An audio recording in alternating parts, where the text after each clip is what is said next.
Hello. I got my first couple viewers coming on in. Welcome. Thanks for putting your names into the polls.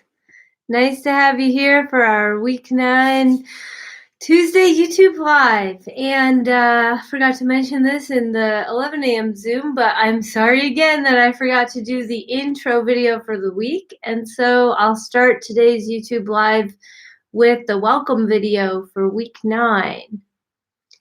I'll just wait a couple more minutes in case a couple more people want to join at the beginning and see that part. And then we'll do our usual thing, which is sharing out things that we see as key concepts for the week.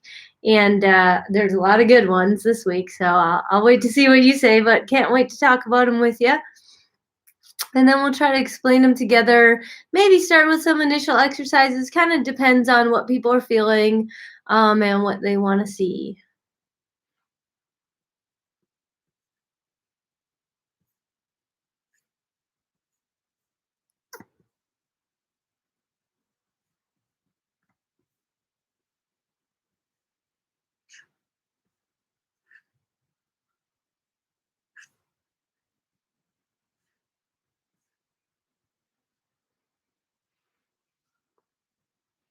Just waiting a couple minutes. Hopefully get some more people to join. We've got 3 viewers right now. And hopefully people's energy isn't waning too much. We're so close to the end, but still got to give it your all. Especially this week, there's some really challenging stuff to talk about this week. And glad to see you 3 here. Way to go. Way to hang in there. Got another person just joining us now. I'll start with the intro video while people are still coming in, and then we'll make our usual concept word cloud, kind of share that out a little bit, and then we'll go from there, taking your requests. Okay, so welcome to week 9 in ecological dynamics. You'll see the playlist already posted to the College Math YouTube page. And basically we have 4 videos here. We're going to start this week with a concept called Basins of Attraction. That's what you'll read about in section 3.5. It's kind of a simple concept. It's very intuitive. I hope you feel that it's intuitive. And it allows us to kind of break open the world of bifurcations. So we're going to start by watching the Basins of Attraction video and kind of get used to that concept. And then we'll go into bifurcations, which is a really, really fascinating field in the world of dynamical systems. What you see in section 3.6 is just the tip of the iceberg, but hopefully you start to see the power of being able to talk about bifurcations and different areas of qualitatively different behavior, because this is a really, really strongly used concept in applied mathematics, and when we do predictive modeling, we're always interested to know when a system is going to make a sudden drastic change to a qualitatively different behavior. So it's really important stuff there. For our treatment of bifurcations, we're going to open with introducing the bifurcation diagram. And so it's been a little while since we've been introduced to a new type of picture, but here we're going to crack open a whole nother type of graph called the bifurcation diagram. And the thing that's different about this type of graph than what you've seen previously is that one of the axes is going to communicate a parameter. Now, this whole time, all the pictures that we've been working with have either been graphs of states versus other states in a state space or states versus time in a time series. But now we're going to start to consider the parameters of the system, such as the growth rate or carrying capacity, as sort of their own variables, although I wouldn't call them variables because they're technically not part of the time dynamics of the system. But in a bifurcation diagram, we try to draw out how the equilibria and the stability of the equilibria change as we manipulate a parameter of the system. Bifurcation diagrams are very, very useful. And in my career as a research mathematician, probably the most interesting graphs that I provide in a research paper are usually bifurcation diagrams. So it's just good to know that this is a really popular and useful type of graph that we're going to learn this week. And then we're going to get situated into the world of bifurcations by introducing a couple specific types of bifurcation. One is called the transcritical bifurcation, and the other is the saddle node bifurcation. These are not the only types of bifurcations. There's also pitchfork bifurcations, hop bifurcations. There's so many different types, but like I was saying, this is just the tip of the iceberg, and hopefully it leaves your appetite wet for more. And then after we go through bifurcations, the fourth video I have this week is called Hysteresis. And I definitely want everybody to watch this video on hysteresis because there's such a good lesson in that video. I kind of describe it in the video as you can't go back to the way things used to be. And I'm sure that has some pretty good meaning in today's world. As you know, we're all strongly disrupted by the current pandemic. And so the lesson of hysteresis is a really important one, and it kind of piggybacks on the whole introduction to bifurcations, and it's illustrated by way of a bifurcation diagram for a one-dimensional system. And it's a really good lesson. So I hope that you all enjoy this week's of learning. And our final is going to be a choose your own adventure. The research papers that I chose are based off of this concept of hysteresis and its application to what's happening in our coral reefs right now. So that's a really interesting one for ecology students. But I also welcome students to please email me suggestions for other papers to read, and I hope we have a nice adventure in seeing how this stuff gets applied in research fields and beyond as we move into week 10. Okay, so hopefully that was a fun intro video, and now we have more people joining the word cloud and joining the viewer stream. And so let's get started with our key concepts word cloud. I'm going to switch it over to the next question now. So go ahead and participate in the polls again with what are your key concepts from the week for this week. If you're not sure what to write, I have some pretty good stuff on the board right here that you can write about, and then we'll pick one of the big winners from that word cloud to be explained out in our own words, and then we'll take suggestions for what to talk about next, and we'll go from there. Thank you for your submissions so far. Lots of great stuff to talk about. And I see some doubling up, but it wasn't typed exactly the same way. So I guess it's kind of tricky, but for the word cloud to really emphasize the fact that something's been entered more than once, if you see something that you want to enter showing up on the word cloud, such as Basins of Attraction, you might want to type it in exactly how the other person typed it so that it gets bigger. There you go. Good job. Or you can enter, you can say it in another way too. I'll notice it in the word clouds. And then I wonder which one we should pick for our key concept for our share out of explaining it in your own words. Oh, one thing that I forgot to mention is that we also have a special applied math problem for this week.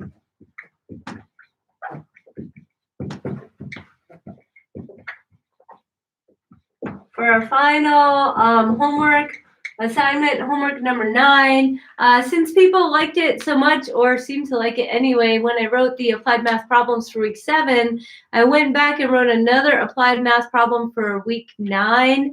And that problem emphasizes the Ali effect, which was a fan favorite in week 7 when I asked people to choose what their favorite thing so far was. A lot of people mentioned the Ali effect. And so this is going to be an application of the Ali effect. And actually what happens in the Ali effect when you add harvesting to that, remember that we earlier explored what happens when you add harvesting to a classic logistic model. Now when we explore what happens when you add harvesting this week, and then you're going to see them applied in a model of the Ali effect with harvesting. And I kind of tried to have some fun with it by having you compare 2 different species that have different growth rates. So you can see, and I asked the same question for both species. you can kind of see how the value of certain parameters affects the results of the model as we change it. And that's kind of the theme of bifurcations.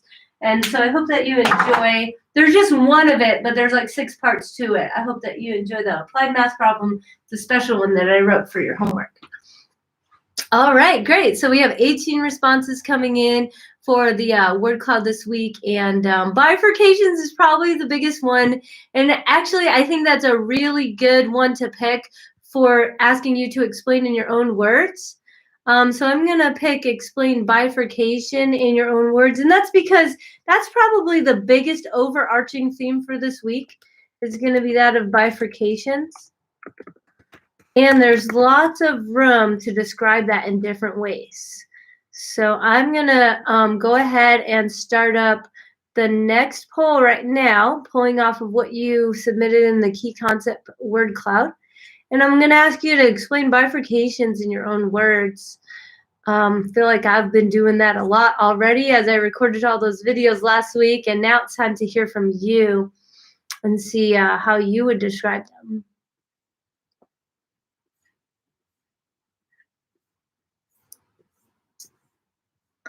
All right, so I've got that opened up, and go ahead and enter in your stuff into there, and then I'm just gonna kind of browse through the section this week. Tuesday's kind of our warm-up day, you know, so it's great that you're watching right now. And even if you haven't had time to watch all the videos or do the reading for the week, just being here and participating in this is getting you situated into the week 9 bifurcation zone. So definitely I'll be ready to take any questions anyone wants to throw at me about sections 3.5 and 3.6. And I definitely know that you probably haven't done all the homework for this week yet. If you've looked at the homework, that's a good place to be on Tuesday. But I don't expect you to have done all the homework. So if you want to just ask a question about any of the figures or any of the text in the book, or anything that you saw in the recorded videos in my week 9 playlist, I'll definitely look for questions that have to do with that too. It doesn't necessarily have to be a homework question. And sometimes watching someone do a homework question before you've really tried to do it might not be the best experience, because it kind of takes away an opportunity for you to see it with your own eyes first. So it's okay if we don't get too deep into the exercise set on a Tuesday. But we should just get warmed up about when the number or stability of equilibrium points change in differential equations because of a operation that I've got for my first one. But I also invite people to try to explore, how would you explain bifurcations to like a 10-year-old, like, or, you know, somebody on the street? How would you explain bifurcations to your parent who hasn't done math in 30 years? Go ahead and play with it, and try to imagine explaining it to somebody who hasn't been in the program, so that if someone asks you over the summer what you did in your last quarter of school in the spring, you could say, I had a lot of fun learning this, and it's something that everyone can understand at a certain level anyway. And now we have a bunch of responses coming in. I'm sure people are taking some time to think about how they wanted to phrase their own words. So the next response says the division where qualitative change occurs. Right. So we're looking to categorize things according to their qualities, not so much their specific numbers, but just their qualities, and then discuss when things change from there. Someone else has said bifurcation is a change in the stability of equilibrium points or the number of equilibrium points as an equation's parameters change. Excellent. Kind of like the first one. It's kind of math heavy, but definitely shows a clear understanding of where we're headed this week. And then the fourth one that's come into the polls here says when a system branches out or breaks into different parts. And that's a great thing to share with someone who maybe hasn't read 3 chapters of Alan Garfinkel's Modeling Life. And that's kind of when I hear people say bifurcation just out in normal spaces, that is exactly what they mean. It's just when a system branches out or it breaks into something different. And that's kind of a way to understand it. So when we look at the bifurcation diagrams that are in the section, you can see the different branches taken off, and Great job. Great job to everybody who's entered something into the polls there. Looks like we have 4, but I'm not sure if anyone else is still working on it. I'll just give it maybe 20 more seconds to see if anybody's finishing off a response to enter in. But the next thing that's coming, as you'll see on our Canvas page, is the next question is, what else should we talk about? And go ahead and think about what you'd want to talk about, and people can vote those up and down, and then we'll start that conversation. And after that populates a little bit, I'll leave us with the open-ended chat so I can hear back from some of you. All right, so we got one more response. I'm glad I waited it out. And this one comes with an ecological example. That's fantastic.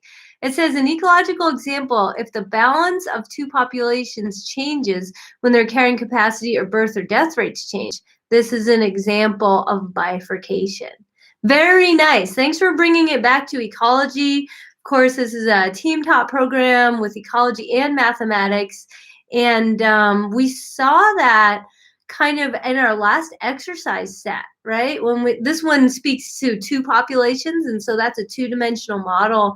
And remember that some of the further exercises that we explored in homework set for last week saw that the competition model can have different long-term results. Sometimes there's a coexistence, and sometimes only one species ends up as the winner.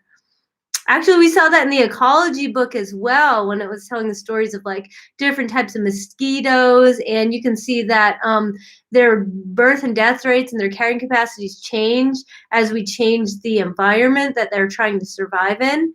And as we change those parameters, mathematically speaking, it changes the location and stability of the equilibrium points, which is what determines the long-term behavior. Great job. Great job. And then we have a 6th response coming in saying a change in the number or stability of equilibrium points when using a differential equation when a parameter changes within the model. Nice. So we have a really nice mix of responses here. It seems like 3 of these responses are very similar in that they speak directly to the mathematical definition that Garfinkel is presenting in section 3.6. And then a couple of these are more of a layperson just describing, not that you're a layperson, of course, you are well educated in the world of mathematics now, but I mean, a couple of these responses are more situated to just anybody being able to understand what we mean by that word. And then one of these responses is speaking directly to ecological examples. So really nice mix in there. Thanks a lot for everyone who's participated. It looks like we've got pretty much full participation from almost everyone who's watching. And so I really appreciate you being here so that it does feel like a classroom. Of course, it's not going to feel like a classroom without student engagement. So thank you very much for doing your part there. And that might be all the responses. So I'm going to move on to what else should we talk about. That's our classic Tuesday brainstorm. And go ahead and throw in anything that you want to talk about. It could be an open question. It could be a mention of a figure or a paragraph on a certain page. Pretty much anything that you'd want me to respond about. I'll go erase the board while you're entering and voting on the ideas submitted, and then we'll break open the open chat so we can talk to each other as we start to speak to what's been entered there.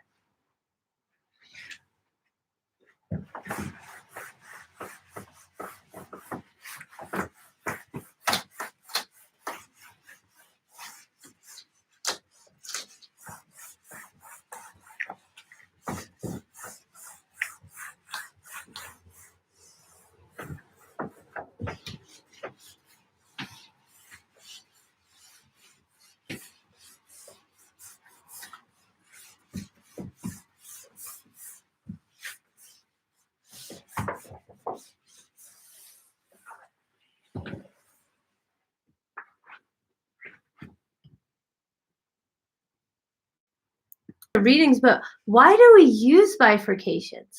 That is such a good question. And I have used them so much, particularly in my research.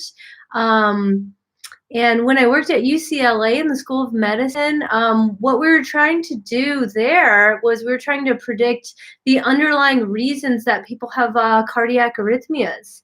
And a lot of those times, what we did was we made mathematical models, and then we created bifurcation diagrams in which it kind of described the qualitatively different situations that your heart cells could be in depending on the values of the parameters. That I don't have the materials for that to kind of present here, but one thing that I can present, which is talked about in my video about the Spruce Budworm outbreak, is why do we use bifurcations? Maybe we want to know when our house is going to get filled up with a bunch of bugs. And so in the Spruce Budworm model here, you can see that we had the different situations of kind of just having a small amount of those bugs, or having an outbreak zone where we just have bugs everywhere, or a bistable region where we could have either situation, small or large, and that there's a threshold that jumps you between one or the other. I would really like to know what situation I'm going to be in, depending on what parameters I have in front of me. And so what bifurcations do is they give you a roadmap. They give you a big picture so that you can look at all the possible things that could happen for your system and which things are predicted to happen depending on the values that you put on the parameters. And that would take you all day to do if you can imagine yourself trying to simulate a model, and you have all different possibilities of what numbers you could put in the parameters. You can sit there all day and put in the number 0.1, 0.2, 0.3, and keep exploring what would happen. Or if you're lucky enough to have a bifurcation diagram, all that information is laid out right in front of you. So they're a really, really useful guide to what can possibly go on in all sorts of different situations. Thanks for that first question there. Looking through the other questions here, what we have is 3D models of bifurcation would be nice to walk through. Ooh, 3D models are another dimension higher than what we've been talking about so far. But maybe I can talk about those a little bit. I haven't watched the last two lectures, but page 160 have 3D models. Okay, so I'll look into the 3D modeling a little bit. I see someone has a request for further exercise number 2. But I feel like it's a little early and I don't really want to. That's kind of like further exercise number 2 is kind of, I made a whole video about that on hysteresis. So I'm not sure if I really want to go through further exercise number 2 at this point, because I was hoping that I wanted students to try it on their own before I start to really present how I would respond to that question. So maybe I'll try to encourage a discussion about that if we get to that at the end of this session. But I don't want to give away the answers too early in the week because I don't want to steal your homework from you. And then we have another one that says, I struggled with understanding the necessity of the over and under method. Seems we know the pattern is always stable, unstable, stable. Yeah, good comment there. Yeah, so I can definitely talk about the over-under method and when you would want to use it and why you would want to use it instead of what we learned so far. And it definitely does kind of repeat what we already know, but it tells us sometimes it's an easier way to do the analysis than the linearization theory would be. And so maybe I can talk a little bit more about that. Okay, cool. So I want to just invite people to have a last chance to put in things to the brainstorm here. And then I'm going to open up the open chat so we can be more conversational about our discussion of all of this. So if you want any other requests in there, go ahead and put them in now. Otherwise, of course, as usual, when the open chat is open, you can also just put your requests in there. Okay, I don't see anybody else taking me up on that. So I'm going to switch it over to open chat now. And so go ahead and use the open chat. You can also put in requests there. I just wanted to get a feel for what the list should be to go through. So I did already talk a little, usually looking at the 4 things suggested here, I would probably start with why do we use bifurcations? I talked a little bit about that, but if people want to ask any questions or want me to go into further detail about the why behind learning this theory, go ahead and enter, or if still have some burning questions related to why. We definitely want you to be motivated to learn this. And so that is a great way to start us off, is asking why would I even bother, making sure that everybody's kind of got the buy-in and wants to learn about this stuff. Let's see what the 3D models have. Maybe I'll talk about that next. Right. Okay. Oh, thanks for the comment. Yeah, I'm glad that you appreciated the practical applications, and definitely like that there. Maybe for the optional Choose Your Own Adventure week next week, I can also provide some papers that I've done in my own research, just if you want to take a look at them, but they don't have to be any of the options, because those are more physiological applications in human physiology rather than ecology, which is the theme for this program. Okay, so I definitely want to talk about the over-under method a little bit, and then I'll also mention the request of the 3D modeling a little bit. And I think the best way to respond to those 2 questions in tandem would be to talk about the Spruce Budworm model more. And you're going to see this in my video, but I think that let's have more of like a conversation about it, so that we can motivate why we chose to talk about the over-under method. And then we can also explain the 3-dimensional bifurcation diagrams that are seen on pages 163 and 164. Okay, so I'm going to go into that, and I'm going to be asking you some questions, so stay tuned and make sure that we're talking to each other, not just me talking at you. Okay, and this is a really fun model, actually. So for ecology students, I'd love to hear more about maybe what this matches with that you've learned in ecology, because I haven't read as much of the ecology textbook as you have by now. So something new about this model of the spruce budworm outbreak is that we have this density-dependent predation term. And so I feel like ecology students might have questions about that, or might have a useful comment for the rest of us who didn't totally study the ecology. But that's kind of what makes it different, because how it starts is just with our classic logistic model.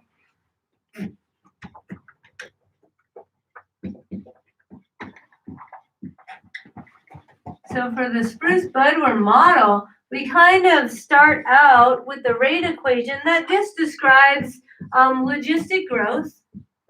And now hopefully everybody feels really comfortable with that, right? So we just start with the logistic model. And if we just had the logistic model, it would just go to its carrying capacity. It's just a classic case where we have parameters, but we don't really have any bifurcations per se. But then we have this extra term, and we have this density-dependent predation term. Okay, so it's x squared divided by 1 plus x squared. Well, that x looks a little funny. I want to make sure that looks clear for you. Okay, now I understand this density-dependent predation term as a rational function from pre-calculus, but does anybody want to share more about what it means ecologically speaking? If you do, go ahead and throw it into the chat, and I can share it out by reading it for everybody. I talk about it in the video some, and this is the term that makes classic linear stability theory that we learned earlier difficult, right? Because usually, if I had a one-dimensional system, my favorite thing to do would be to just break out the linear stability theory that I learned in section 3.2, right? So I would call this f of x, and I would get df dx, and I would evaluate that at the equilibrium points, and I would look at the sign of that. Why don't I want to do linear stability on this? I'm going to ask that as an open question and see what people respond with. Because why not, right? Why wouldn't I? Why wouldn't I want to analyze this with linear stability theory?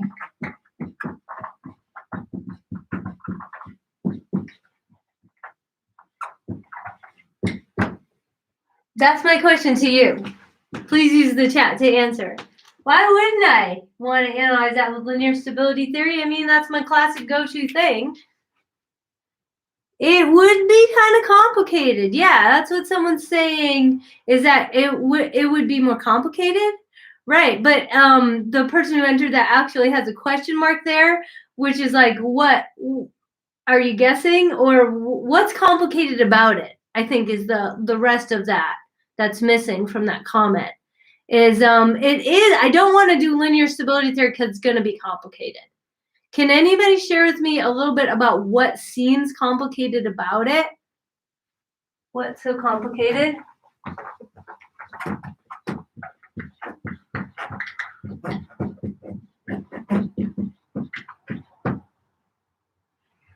Yeah, because like linear stability theory, I would set f of x equal to 0, and I would try to get the roots, right, or the x-intercepts, or the equilibrium points. I would try to solve for the roots of that equation.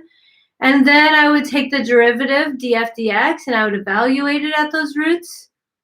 Sounds simple enough on the surface. I did that a bunch in section 3.2. So why is it getting complicated all of a sudden? And this is speaking to the comment there that says, I'm struggling with the understanding of the necessity of the over-under method. It seems like we always know the pattern. It's always stable, unstable, stable. But that's not always the pattern. Sometimes it's stable. Sometimes it's unstable, stable, unstable. Sometimes it's stable and then there's a node. So we're not always guaranteed, if we have 3 equilibrium points, to 100% know the pattern. It's not always going to be stable, unstable, stable. What we do know for sure is that 2 stable equilibrium points must be separated by an unstable one in one dimension. We know that certainly, but it doesn't mean that that's going to be the exact situation for everyone. So somebody's saying that different parameters create different lines and shapes. Yeah, so when you play with the parameters R and K here, you're going to get a different look to the f of x equation. That's certainly true. Can you imagine setting this equal to 0? Let's just try it really quick and see if it isn't so hard, right? So step 1 for linear stability theory would be setting this equation equal to 0, right? So we find the equilibrium points, and those are the points at which we would evaluate the derivative if we had an algebraic expression for them. We would set f of x equal to 0 in order to do that, and so we would have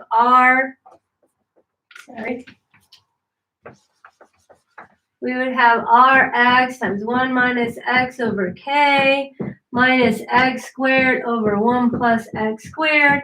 And we would set that equal to 0, and then we would just solve for x.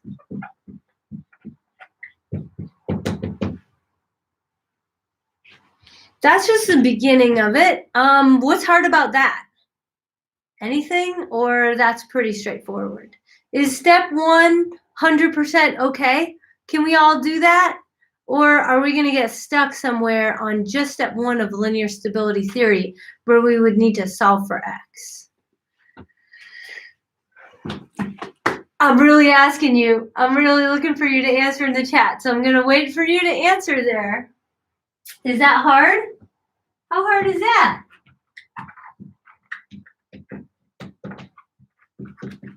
Okay, so I'm really actually asking you right now, how hard is that, really, if I was going to do that? And then the step 2 would be to take df dx.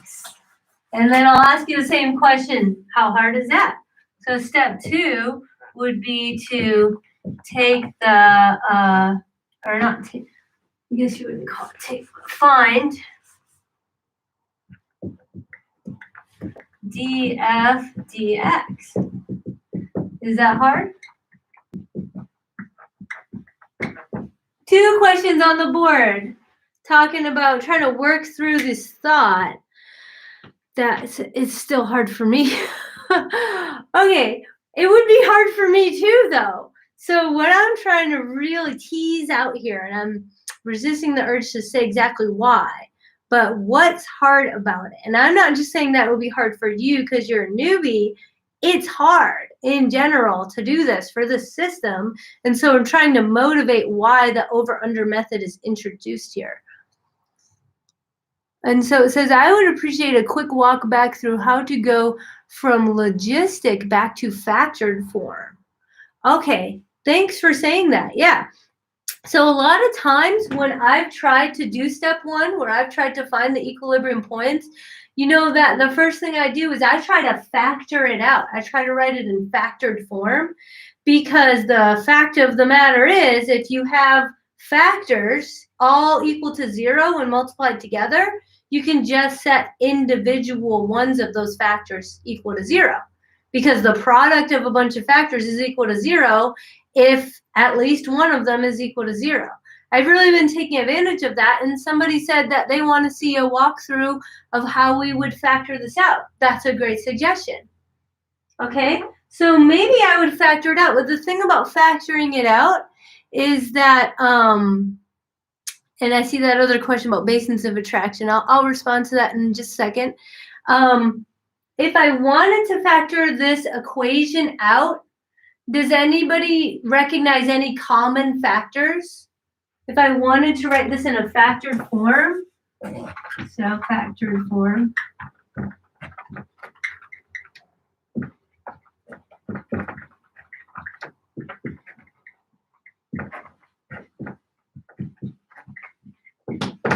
Okay. So we're kind of diving into this, solving for x. How hard is that? The first suggestion is, what would a factored form of this look like? This is a logistic model. As a logistic model without the predation term, it already is in its factored form, because here's the first factor and there's the second factor. That's ignoring the density-dependent harvesting term. So when I bring this term in as a difference now between these two things, what are any of the common factors? Does anybody have any suggestions? What are some of the common factors?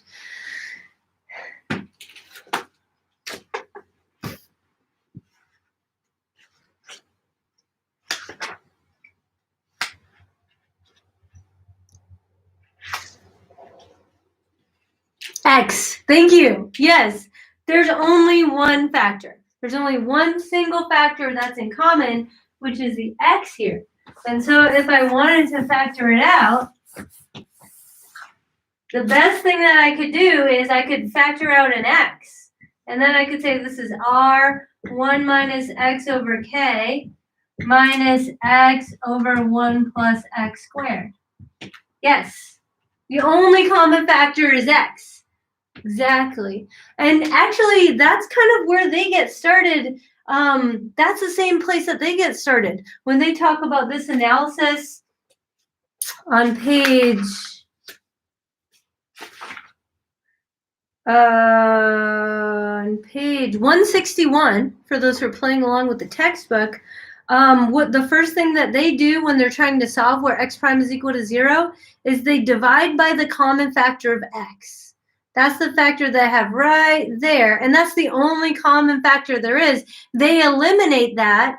That represents a fixed point or an equilibrium point at x equals 0, and that does exist, but assuming that we are, when we make the assumption that x is greater than 0, kind of, you know, not ignoring that equilibrium point, but putting that on the back burner, then we can divide out by x, right? So you're right to say that. And so we're going to divide out by x. And so we're going to kind of eliminate that one factor, right? We're going to get rid of that part. Actually, just to make it clear, So there's one equilibrium point at x equals 0, right?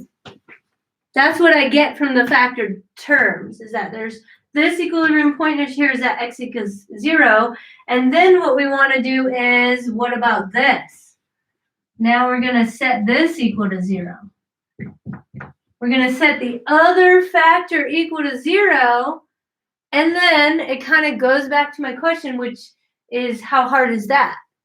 Because really, once they divide by x, then they're like, hey, let me show you this trick called the over-under method.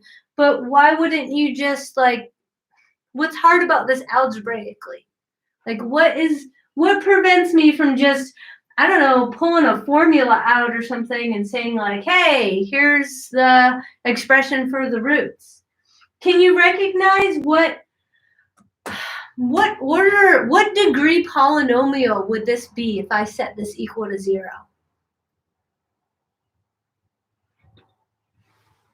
Okay, I'm going to write that.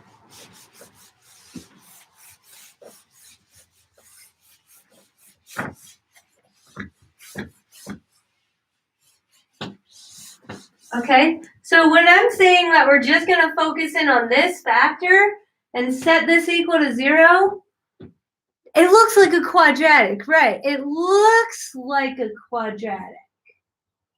But is it really a quadratic? Because I have a quadratic formula. Yeah, I got it from my friend. And it works on any quadratic, and it's a little messy, but it's not so bad. So if it was just a quadratic, I would think, what's so complicated? But it's actually not a quadratic. It's more than that. Watch this. If I take this right here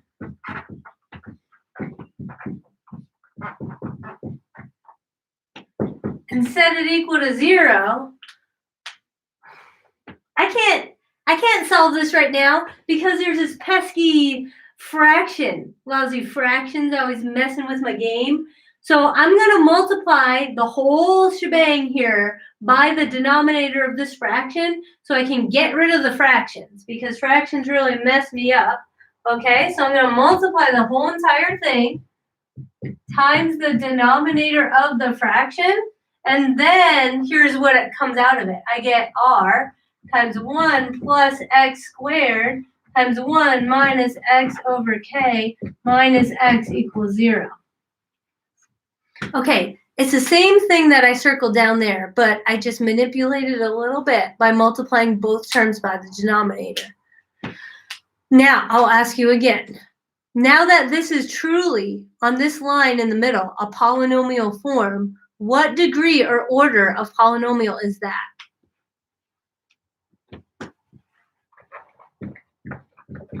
What degree polynomial is it? It looks like a quadratic because I have a squared term here, but this squared term is getting multiplied by another x right there.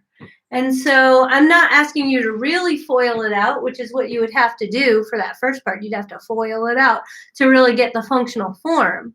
But just thinking about FOILing it out, right, you have a third degree polynomial. Right, you have a cubic, 3 cubic. It looks like a quadratic, but it's not. It's a third order polynomial, which is a cubic. Has anybody ever looked up the cubic formula? Like how I have a quadratic formula for the second order polynomials? In case you're curious, go ahead and open another tab and search for cubic formula, and it sucks. It's totally a huge hot mess, and I don't want to use it. And that's the punchline to the question. What's so complicated? Well, first of all, even in step 1, just looking for the roots of the equation, I'd have to use the cubic formula. Ugh, right, exactly. What's so complicated? Answer, cubic form. Ugh, don't want to do it. Okay, so that's the first thing that stops me up from wanting to apply just my classic linear theory linear stability theory is that I don't want to have to express those roots according to the cubic formula. And if you've ever looked it up, then you know what I mean. And that's just for step 1. Then in step 2, is it hard to take the df dx of this? Could you all take the df dx of this in step 2 with the tools that we covered in chapter 2? We didn't cover all the rules. And truth be told, some of the rules that we didn't cover are involved in taking the derivative here. So I just want to give a chance for anybody who wants to add in 2 cents. What derivative rules are required to take df dx here?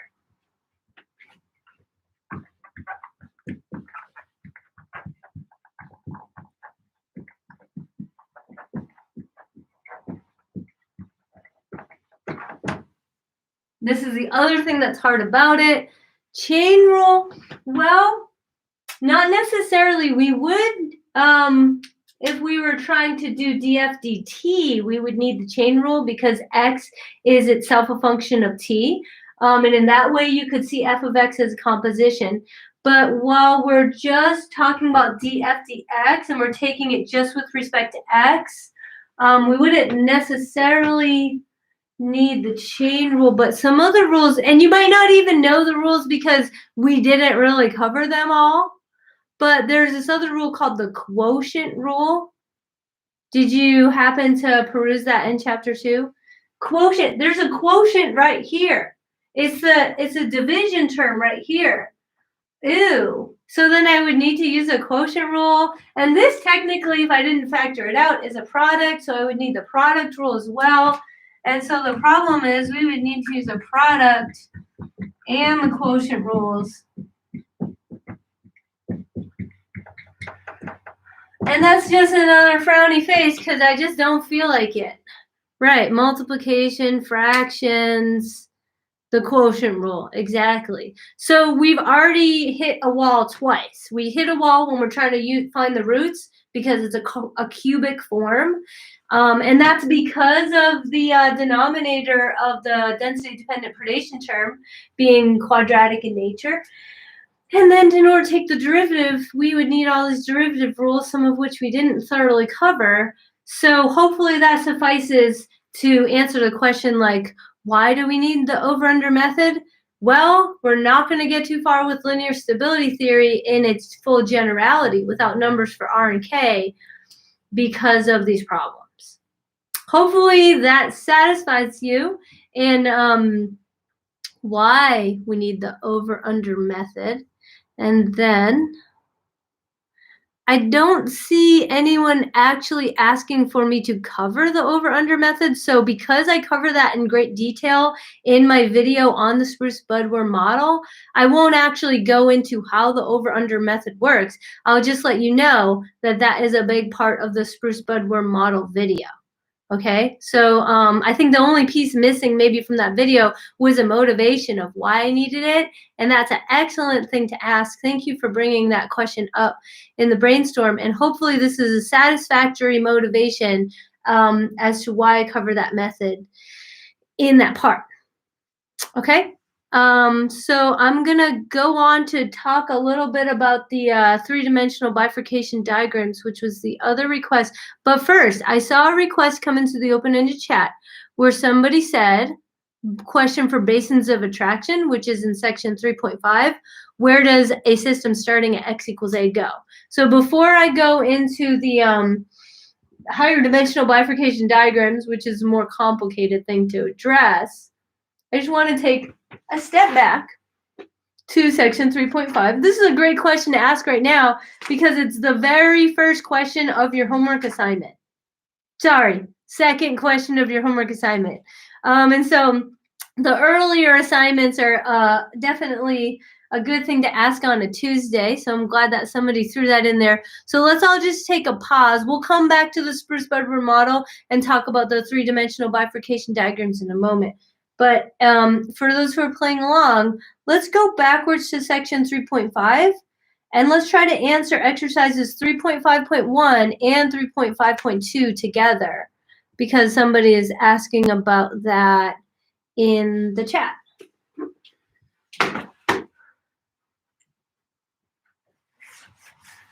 And so what I'm looking for here is I would look for you all to answer exercise 3.5.1 and 3.5.2. I actually gave away the answer to 3.5.1 in my video on Basins of Attraction, but it's good to see it again, and it's great to hear it from you all. So go to page 148 and 149, and let's take care of these first two homework assignments right now.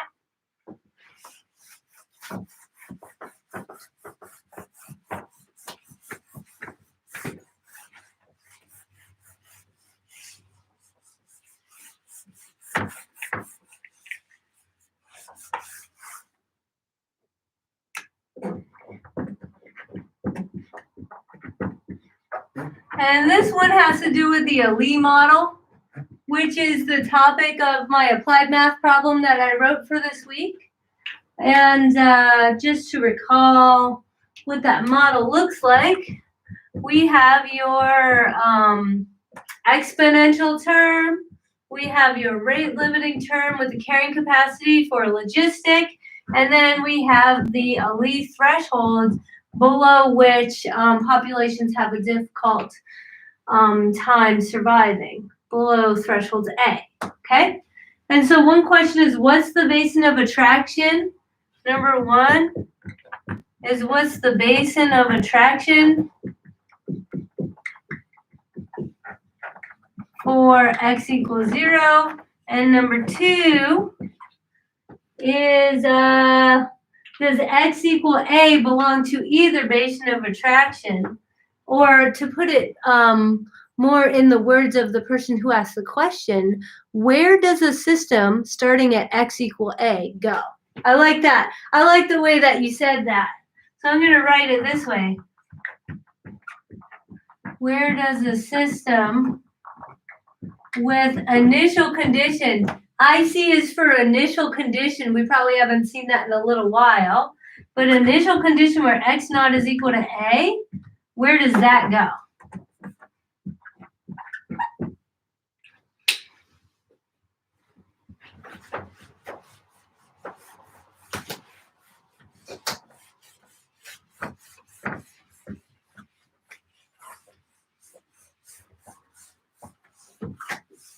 And actually being able to answer these questions and getting comfortable with this is really going to help us when we return to the Spruce Budworm model and we start to explore the nature of the three-dimensional bifurcation diagrams that you see on pages 163 and 4. I'm going to be using the word basin of attraction when I talk about them, so this is a really good warm-up problem for that. So if you're still watching and if you want to share your answer out, please do so. I'd love to hear from you. It's okay whether it's right or wrong. It's always a place to go to, and it's always trying to get the word from your mouth rather than just hear from me. And somebody has just put the letter A. I can't tell. Are you answering that for number one or number two? Do you want to elaborate a little bit on what you mean about the letter A? Let's see. In the meantime, I will draw us the classic diagram of x prime versus x. Remember that we have this wonderful diagram in our toolbox just for one-dimensional systems, but it sure is helpful. Then we can see the graph like this. Right, where we have 0 here, and then we have A here, and we have K right there. And this is just a label. It's the axis label over there. Okay, so we have 3 equilibrium points. X equals 0, A, and K. And we want to classify the stability for them. And it says, basin of attraction is all population sizes for X. Okay, so I'd like to read one of the responses here. It says, anything less than A will go to 0, anything over will go to K, and things stay at A unless a change occurs.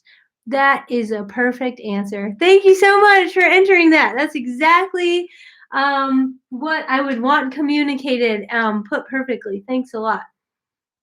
So basins of attraction describe the set of initial conditions that will eventually tend towards some equilibrium point. And working off of what this person has put in a comment, they're saying that anything less than A will go to 0. And so when it says, what's the basin of attraction for x equals 0? The answer to number 1 is anything, just copying it right out of that person's mouth, anything less than x equals A goes to x equals 0. Okay?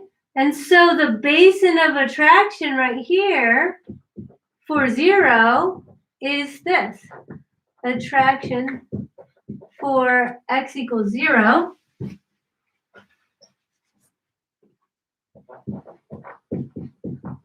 is x less than A. Classic math class, I'm going to box my final answer. So the answer to question number 1 is the set of all initial conditions that are headed towards x equals 0, and the answer is everything that's strictly less than A. Make sure that the answer to number 1 does not include the point A, because that's the second question is, where does a system starting with initial condition exactly equal to A go? And the answer is not to 0, because you can see the basin of attraction is all x strictly less than A. Right, but what's, where does something at A go? And somebody said that too. The same person's response said, things that start at A stay at A unless a change occurs. So where does the system with that go? It stays at x equals A. And the reason for that we already have on the board is because it's an equilibrium point, right? And if you start in equilibrium, then you're stuck in equilibrium because your rate equation tells you not to change at all. And so if I plug in x equals A right here, then this factor is equal to 0. And so my x prime will be 0 for all time. So if I start at A, I'm stuck at A. Really, the question 2 says, does x equal A belong to either basin of attraction? And so what do you think, as a yes or no question to number 2? Is it yes or no? If you were to answer exactly how Alan's put it here, does x equal A belong to either basin of attraction? No, right, exactly. No, it doesn't belong to either basin of attraction. Here we have the basin of attraction for x equals 0. And over here, the basin of attraction for x equals K is all values of x greater than K. Oh, sorry, greater than A. And x strictly equal to A is not part of either one of those sets. Perfect, great. And there's lots of good comments here in the open chat. So if you're watching this video, even if you're watching it later, definitely look at our Canvas page and see the open chat that's come by in which people are describing the answer just like we're discussing. Great job, everybody. Thank you for that. Now I think we're sufficiently warmed up with the terminology of basins of attraction and the concepts there, that we can return to the other thing, which is someone requested talking about 3D models of bifurcation diagrams. Okay, so let's return to the Spruce Budworm model. Now, if there aren't any more questions about this, and go into that in more detail. So for this, I'll just give kind of a mini lecture about what makes something a bifurcation diagram in the first place, as opposed to the other types of pictures that we've been working with, which are the time series and the state space picture. And then, of course, the x versus x prime picture. You can see we've got all sorts of different graphs coming at you in this program. And now we have another new type of graph. It's new for week 9. New. I'll give it a little new sticker there. And the new type of graph is called the Bifurcation Diagram. Okay? Now, when you have a bifurcation diagram, at least one of the axes needs to be a parameter. instead of a variable. And that's what's significantly different, and it hasn't been in the case of any of our other things. You see, like for this picture right here, one of the axes is the state variable, and the other axis is the rate equation, right? So that bifurcation diagrams are ones such that at least one axis describes a parameter.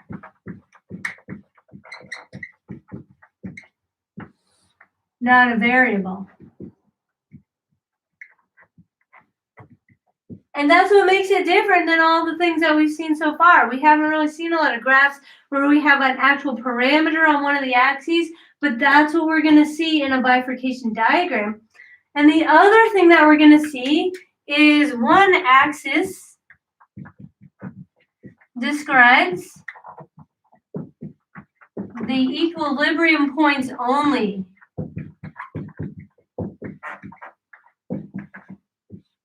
And that's another thing that's different about a bifurcation diagram versus, let's say, like a state diagram, is when we were working with state spaces, we were describing all the states, and we were seeing trajectories as they traveled through the state space. But now, if we have an axis that's trying to illustrate something about a state, we're not going to graph the entire state. We're just going to graph the locations of the equilibrium points on the axis that describes the state, okay? So the equilibrium points only for a given state. So one of the axes still describes state behavior, but it's just talking about the equilibrium as opposed to the entire state. Those are the things you got to watch out for in a bifurcation diagram. And now for that with that on the board, I'll show you an example of a three-dimensional bifurcation diagram.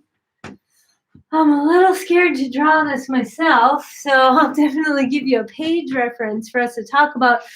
And this was a student's suggestion to talk about the diagrams on pages 163 and 164. The diagram on page 160 is not as usual of a way to do a bifurcation diagram, so I'll focus on, I think maybe this one's a little messy. I'll focus on figure 3.49.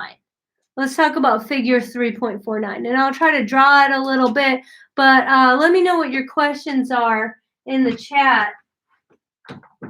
So in figure 3.49 here, first, I want to just draw the axes and describe to you how that is an illustration of what I wrote on the board right here.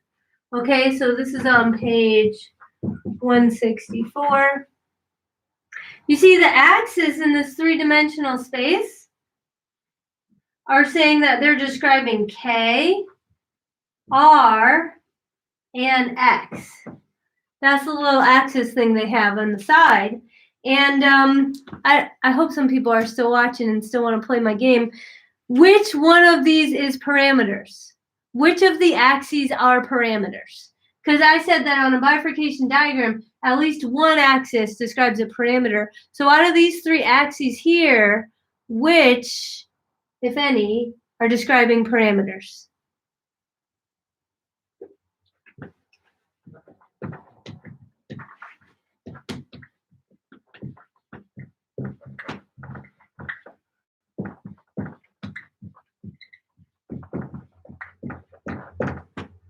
See if anybody's still watching. K, right. So two people said K. That's very interesting that two people automatically went for K. Are there any other axes besides the K axis that are describing parameters?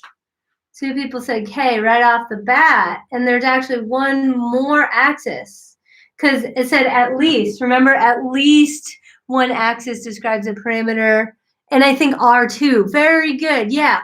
R and K. R, that's the growth rate. And K, that's the carrying capacity. And those are both describing parameters.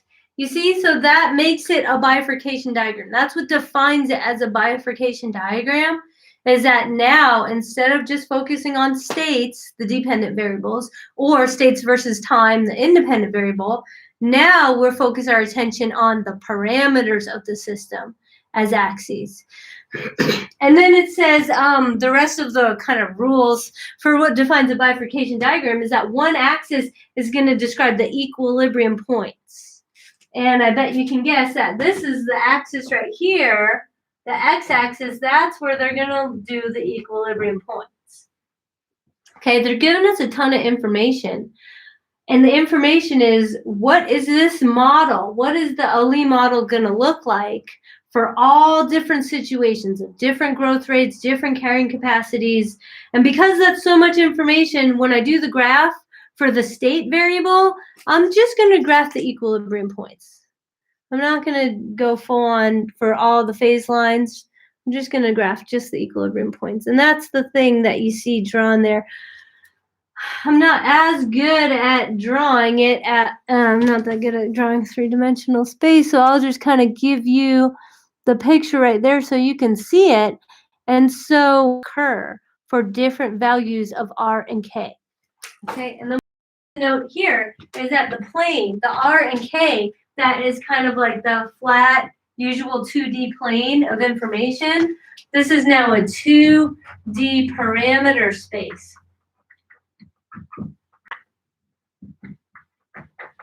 Right? This is a plane of all the different values of R and K that we can talk about. And then what's happening on the upper axis here is where are the equilibrium points going to be located. Okay, so I wish I could draw this easily so I could kind of draw all over it, but I don't think there's a good chance of that happening. So all I want to do to finish off this discussion is to talk about the red sheet there is an unstable equilibrium point, and the green sheets are stable equilibrium points. And so you can see a region of what they call bistability, which is a place where you have two stable equilibria separated by one unstable equilibria. As in the Ali model, the unstable equilibria will serve as the dividing line for the basins of attraction of the two stable equilibrium points. And all of that is happening in this zone here, where we have this possibility of three equilibria. Over here, we just have a possibility of one equilibria. Okay, so this figure is trying to communicate the same thing that we see on this figure right here. You can see that here, this is what I was talking about with R and K being a two-dimensional parameter space. And in some regions of that space, you're only going to have one equilibrium point. And in other regions of that space, that's what they call bistability right there. You're going to have two stable equilibria separated by one unstable. And so in this region right here, you have three equilibrium points. And over here, you just have one. The reason that this is a flat diagram is because it's not telling you where the equilibrium point is. But when you bump it up to 3 dimensions here, on that third dimension, the x-axis, now I can show you where the equilibrium point is in x. And that's really helpful because you can see that the basin of attraction for the higher equilibrium is quite a large basin of attraction. This goes really well with what we were just talking about for section 3.5. Remember, the basin of attraction is defined as either above or below the unstable equilibrium point. And the red sheet of equilibria is right here. And so you can see that there's a very generous basin of attraction for the equilibrium point that is representing outbreak. Here's the outbreak equilibrium point there. And it has a huge basin of attraction because the red sheet is so close to the lower green sheet in 3 dimensions. So that's the additional information I get from 3 dimensions. Yeah, so let me know if you still have questions left. I hope that helped to clear it up, but certainly enter any more questions related to that into the chat box there. And there it is again. This is without the balls. And yeah, you see how high above the red sheet that higher green sheet is? That means there's lots and lots of different initial conditions that are going to push it up into the outbreak steady state as opposed to keeping it down in the lower region. Watch out for those bugs. That's what it's trying to tell you. Okay. If I see any questions, I'll go back. Are each of those stars equilibria, and is the white one unstable too? Ooh, good question. Let's see what those stars mean. For many, stable and unstable in red. That is a good question. That's a really good question. So I think that in order to see what the stars mean, we'll have to read some more into it. To just below the unstable itself to the low x. Okay, a little bit confusing. Thanks for the thank you. So somebody's asking about what do the stars mean and the white one versus the red one.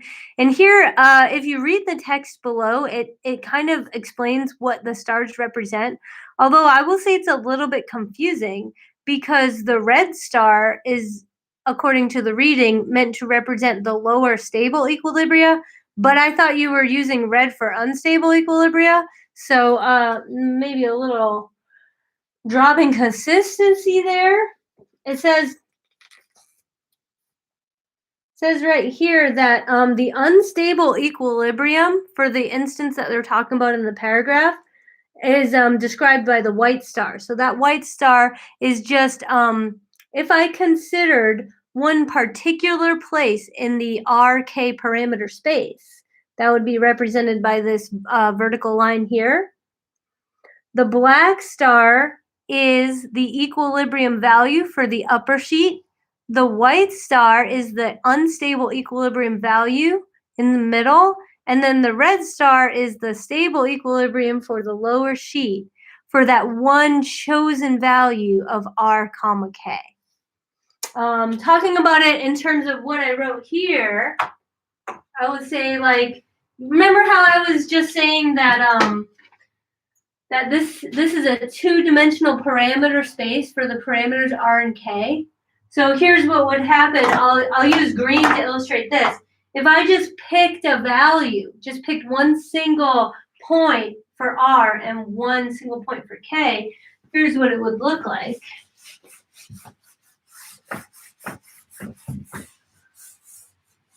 Okay, here's a 2D parameter space right here. And if I just choose particular values for R and K, that would be represented like this. Like, let's say I want to zero in right here at this space right here. This is my R, K, my chosen value. Then if I wanted to know what the phase line for the system would look like, I would just consider a vertical line going up. And this is supposed to be in 3 dimensions, so hopefully this isn't too confusing. This is the plane down here, the 2-dimensional parameter space, and then I'm choosing a line that's going up vertically from that. And then the place where that vertical line intersects the sheets in 3 dimensions is what they're illustrating with those stars. So it intersects the top sheet at the black star, it intersects the unstable red sheet and the white star, and it intersects the bottom stable sheet below in the white star here, and they used a red star there. I would have maybe used a dark green star or something because that is still an unstable spot. Hopefully that answers your question and cleared it up. Let me know if you still have some questions or want to ask anything more about that part. And then I know that somebody wanted to talk about further exercise 2.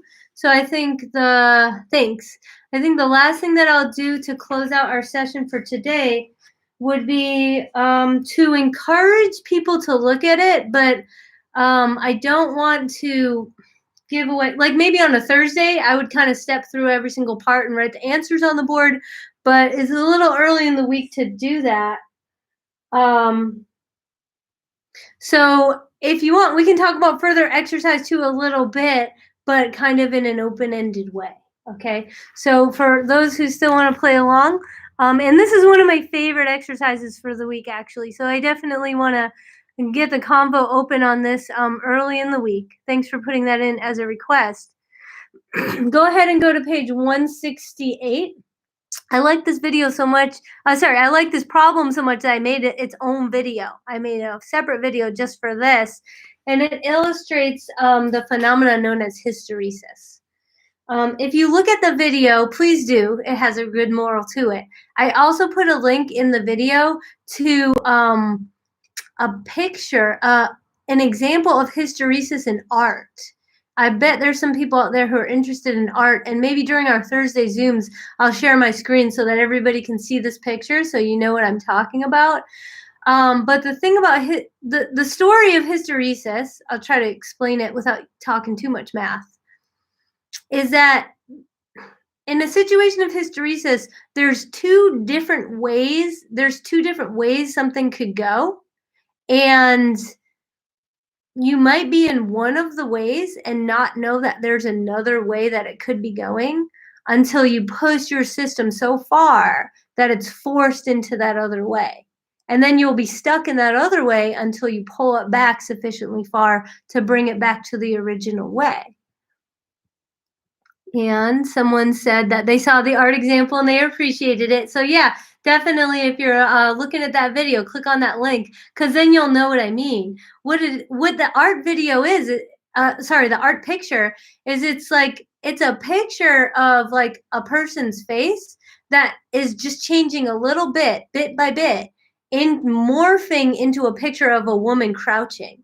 And when you start by looking at the picture of a face, you think it's a face, it's a face, it's a face, until you get close enough to it being a woman crouching that your brain snaps over and you're like, oh, wait, no, that's a woman crouching.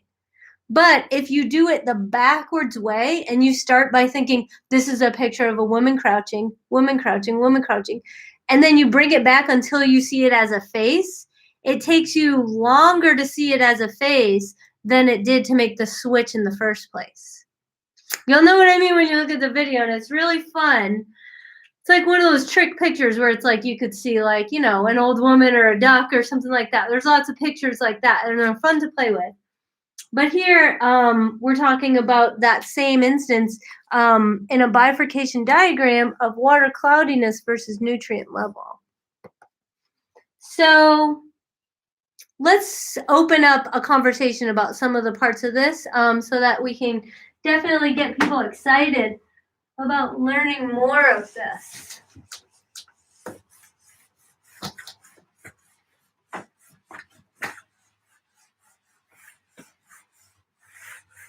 And you'll see that in the research article I provided as part of the Choose Your Own Adventure for week 10, one of the articles talks about the coral reef. And you know that nowadays the coral reef's kind of in dire straits because of all the climate changes going on. And it kind of explains how the environment that supports the coral reef, it could be supporting this extremely biodiverse situation with all different types of corals and fishes, or it could, given the right initial condition, actually just be supporting kind of a monoculture of just a certain species just overtaking it. And that's kind of the bistable situation that we see described here as well in further exercise 3.6.2. Okay, and so nutrient level versus water cloudiness.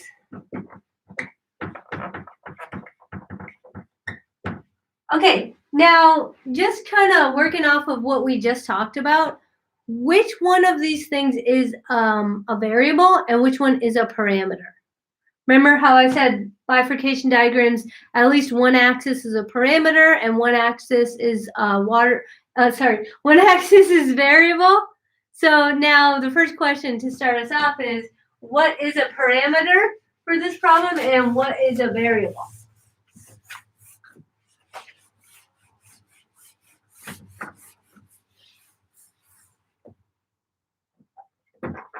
What's the variable?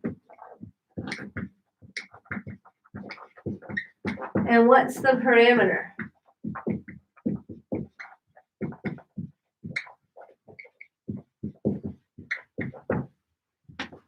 I'll wait for somebody to answer that. What's the variable for the system and what's the parameter?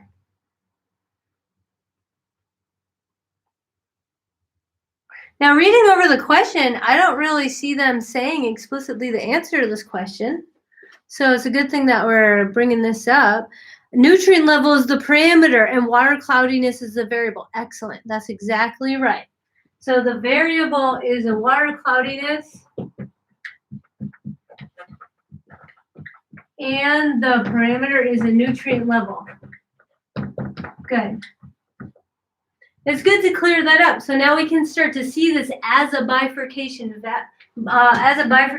diagram, because just as promised, on a proper bifurcation diagram, one of the axes will be the parameter, and the other axis is going to be a variable. But remember that on the variable axis of a bifurcation diagram, we're just honed into what the equilibrium points are going to be. And so this is the variable here, and it's going to show the equilibrium points only. Okay, so what I'm going to graph on the y-axis here is what are the equilibrium points as I vary the parameter. And we got two different branches here. We have stable and unstable branches here. So this is unstable. Okay, and then we got stable. We got a stable branch coming in from the bottom, and we got another stable branch at the top there. Okay? So just to kind of ask more questions that are based off what we've been doing in this session so far, I would say for what range of nutrient level do we have bistability? Because we just talked about bistability in the Spruce Budworm outbreak, and I don't really see that question explicitly here. And like I was saying, I'm not trying to steal your homework from you, so I'm going to give that question to the group and see if we can answer that. For what levels of nutrients do we have bistability? Remember, what bistability really means, even though it has bi, which means two, it actually means there's three fixed points, because two stable fixed points must always be separated by an unstable fixed point. So what bistability means right here is it's two stable equilibrium points with one unstable one in between. That's the only way we could have two stable ones, is if we had an unstable one in between. So bistability really means tri-equilibrium points, because there's going to be three. And exactly right. So there's a whole range of them. Looking at this bifurcation diagram, now this is probably really helping you practice reading bifurcation diagrams, is that we can see that from the ranges of roughly 0.5 to 0.9, we have that situation of having three. I can't tell what the border on the right is. Is it 0.9 or 0.8? I can't really tell from the tick mark. So someone said 0.8 and someone said 0.9. And you're both qualitatively right in that it's some value less than 1 but close to it. And I can't really tell either what exactly is the value. So you're both on the money there, where we can tell the lower level is 0.5. And here is 0.8, or maybe it's 0.9. I'm not really sure exactly where that higher one is, but it's below 1 because 1 is right here. And you can see that right here in the region where the curve folds over itself. And so in terms of function theory, in that region there, it's not a function, right? Because it doesn't pass the vertical line test. Everywhere that it doesn't pass the vertical line test there, that's the region of bistability, right? So the nutrients is around 0.5 to around 0.9. Whether that's 0.9 or 0.8 or somewhere in between, it's hard to tell. Good. So you're starting to understand, you got a good grasp on bifurcation diagrams. And so now in the questions here, they kind of lead you through the idea of what happens in the phenomena known as hysteresis. Okay. I tell that story in the video, and so maybe I'll just leave that. I'll leave you there because I don't want to repeat what I did on that other video because I had a good time telling that story, and probably you'll be happy with that.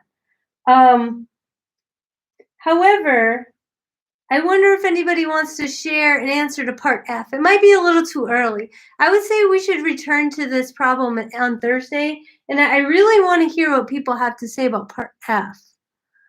It says, so does it just hop from stable to stable and the system doesn't really exist in the unstable branch? Yeah, you're totally right about that. Let me write that on the board. I really like that question.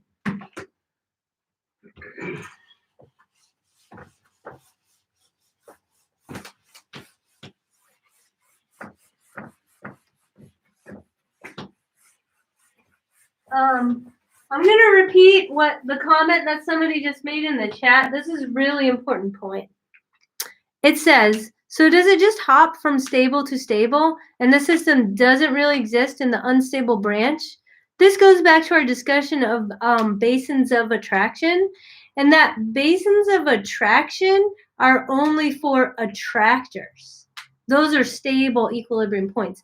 Unstable equilibrium points, also known as repellers, do not have a basin of attraction because nothing's attracted to it. Everything is repelled away from it. So, like for example, an example of a phase line for this system, let's say maybe the nutrient level is 0.7. So a phase line right here, if I was going to pick a value of the nutrients, which is 0.7, so I just pick this phase line right here, I would have it looking like this. And then there's a lower value that's stable. And then there's this red value here that's unstable. And then this higher stable. Does everybody see kind of what I mean by that will be the phase line corresponding to choosing a value of the nutrient level here? And like that person is saying that for any given initial condition, the system will tend to one of the stable points. The unstable point is just a dividing line between the two basins of attraction for the stable point. It says for riparian zones to help filter nutrients or get the level below 0.7 to tend toward clearer water. Yeah, so this is exactly like an application of this could be for riparian zones. And what you would have to do is if you took the nutrient level all the way over here and you only had this higher branch of stability, when you do try to get the level below to get towards clearer water, if you're stuck up here, you're going to be stuck on this stable branch all the way until you get over here. And then you're going to hop back down onto this lower branch. So, like I was saying here, there's a basin of attraction. Basin of attraction for the upper equilibrium point. And then down here is the basin of attraction for the lower equilibrium point. And the unstable equilibrium point divides the two basins of attraction. Just like we saw in the Ali model for the value of the threshold A, that unstable equilibria decides the fate of everything that's on either side of it. So if you're above that, you're going to go to the upper equilibrium point. If you're below it, you're going to go to the lower equilibrium point. The only way to be exactly on this unstable level would be to start perfectly exactly on that level. And that's probably not going to happen. Right, right. So kind of what the person's talking on the chat here is like, let's use this idea to talk about the story. And you can see the story again in the video. If we started with a low nutrient level, we would be attracted to this lower stable branch. And we would stay on that stable branch even as we increase the nutrient level. You see how I'm now entering the region of bistability here? If I'm already on the lower branch, I'm going to stay on the lower branch. The only way for me to jump to the higher branch from the lower branch would to have would be to have some sort of stochastic or random fluctuation or some kind of perturbation that would take me to the other side of the unstable equilibria. Something would have to kick me over into the basin of attraction for the upper point. But assuming that nothing is changing my water cloudiness besides the nutrient level, if I'm on the lower point, I would stay on the lower point for as long as it exists. But right here, that's where the lower point stops existing. And then I'm forced onto the upper branch. But then when I'm on the upper branch, if I tried to reduce the nutrient level to get back to where I was, even if I reduced it a little bit, now I'm stuck on the upper branch. And I'm going to be stuck on that branch unless either I filter my water some other way below the threshold level that's represented by the unstable branch, or until I've reduced my nutrient level down until I no longer have an upper branch anymore.